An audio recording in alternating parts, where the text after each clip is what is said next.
Well, I haven't made any videos here in a long time, and that's because I've been buried in projects and not videoed them, and been buried in real life work.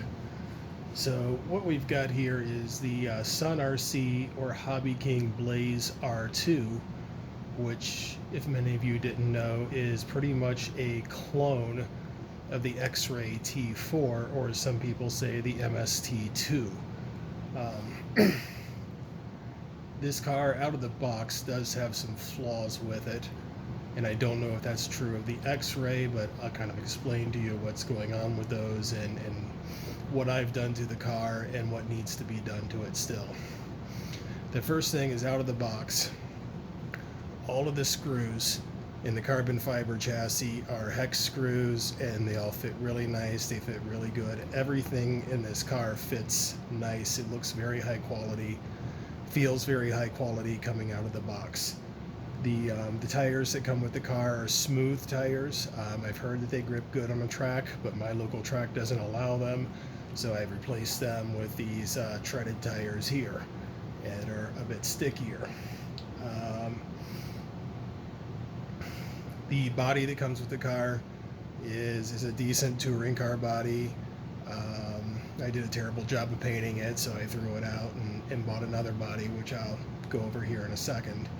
Now, we are going to go over some things that nobody anywhere has ever said about this car, to my knowledge, that I can't find on any forums. It'll be some good knowledge for you, such as the gear sizes on this car, and I'll explain that in a moment too. So now let's talk about, we've talked about it's nice out of the box. It's basically an X-Ray T4. It's got a carbon fiber chassis. The screws are all nice and hex screws in it. And now we can talk about the flaws. Flaw number one, some of the parts that come with it are needlessly cheap. When the body is decent, when everything is carbon fiber, when you've got nice screws, why is it that the axles broke off of the car? There's no need to have cheap axles or dog bones on this car, which I believe this car does. The servo saver that comes with the car broke right off the bat.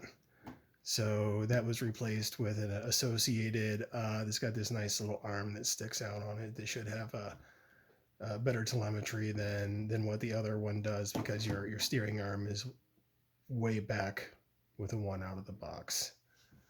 Like I said, the axles are cheap. I've got CVDs on the way. This car I paid $90 for. I looked at the X-Ray CVDs for this thing, and they're $60. So I went ahead and ordered the Hobby King ones that were $10. Are they going to be as cheap as these? I hope not. But that's a chance we're going to take. And this, with this servo saver, the past two Turnigy things that I have bought, which was the, even though it's not Turnigy, it basically is Turnigy, the Basher Rocksta micro crawler. First thing that broke within 2 minutes of running the thing was the servo savers, and out they went. Replaced the servos and the servo saver all because it was cheap enough to just go ahead and do it. The next thing that I kind of want to say about it is the battery strap that comes with it. It's set up for a shorty pack, even though right out of the box it was set long enough for a full-size battery. The strap that comes with it is not long enough to fit anything but a shorty pack. So what I did was, I've got some Velcro straps here that were made just like these. I took two of them and combined them together to make it long enough to fit the full-size pack. Again, something that kind of didn't make sense. They didn't tell you to run a shorty pack with it when you bought it. They kind of recommended a full-size pack. Looks like they would have recommended a shorty pack if they were going to have it set up for a shorty pack right out of the box, and have the battery strap not be long enough for even a full-size pack. Next thing, actually, not the second, but the next thing I would caution about is, I went ahead and bought the whole Hobby King setup, the Trackstar ESC, the Trackstar motor, the Trackstar servo, and it's junk. The ESC was bad right out of the box, wouldn't even calibrate. The motor, once I put it on a different ESC, the Hobbywing 10BL, which I have in right now, the motor was slow. You can't even advance the timing on it, and it was ridiculous. I could put a crawler motor in here, a 35 turn, a 45 turn, a 55 turn. It probably wouldn't have been any slower than what it was. So out that went in with the Phantom, and so far, other than, well, the servo arm came with the vehicle, not with the servo. The servo's been fine so far. It does drive really twitchy. I don't know if that's the fault of the servo, the fault of the driver, or the fault that I'm using a FlySky radio with the thing. So I can't really say on that.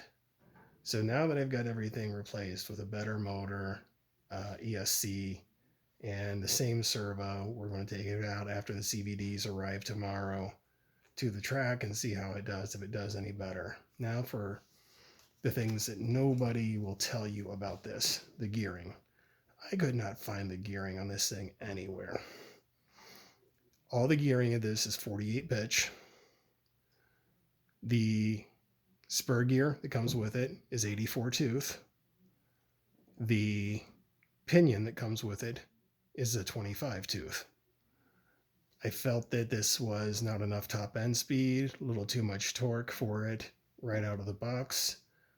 So I moved up to a 35 tooth pinion, which gives you a final drive ratio of about 4.5, which is what they're saying that we should be aiming for at the track that I race at.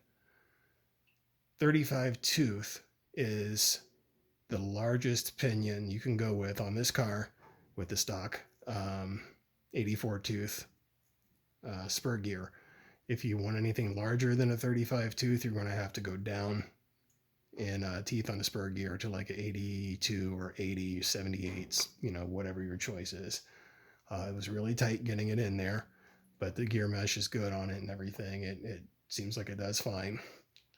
When you're working on the car, the one thing that I find kind of annoying is that to do anything, to change the pinion, to get to certain stuff, you have to remove the top plate every time you want to do something to it. The top plate always has to be removed. And if you look here, the top plate's got 1, 2, 3, 4, 8, 9, 10, 11, 12, 13 screws on it. 13 screws on the top plate anytime you want to adjust something on the vehicle. And then in order to get to the motor mount, you have to get underneath the thing and take off the battery strap holders. It's kind of just 2 screws, not a big deal, but you're talking about anytime you want to adjust the gear ratio on it or do anything on it, you're talking about 16 screws just to get to the thing. It seems like a little thing, but it seems like that could have been a better design. It's not this car's fault. XRay designed the car, so that's kind of on them. Now for the body I got, I just kind of wanted to show off this body because it's really cool. Not really good at painting bodies. I can do a solid color and decal the things up fairly well, but I really liked this body from Hobby King that I got. It's a BMW M3. It's got a nice wing on it, and everyone told me that this wing was going to break off right away. I've rolled this car, traction rolled it at the track, 4 or 5 times, and the wing is solid. I don't have a problem with it. I think the body looks really good. It's got some kind of, anime character painted on it. I have no idea who this is. If anyone has any idea who this anime character is, let me know, because I'm kind of curious as to what anime it's from, or is it something that they made up just to put on this body? Somebody, some artist had a really cool little figure that they made up. I love the paintball splatters on it, the blue and the red, and the standard sticker, livery on the thing. It's a really cool body for, $40. You pretty much can't buy a body and the paint to paint the thing and spend this little on it, $40 for something that looks this good. I'd like to find more stuff like this, but I don't see much on Hobby King or via the company that made the body. But I'm really big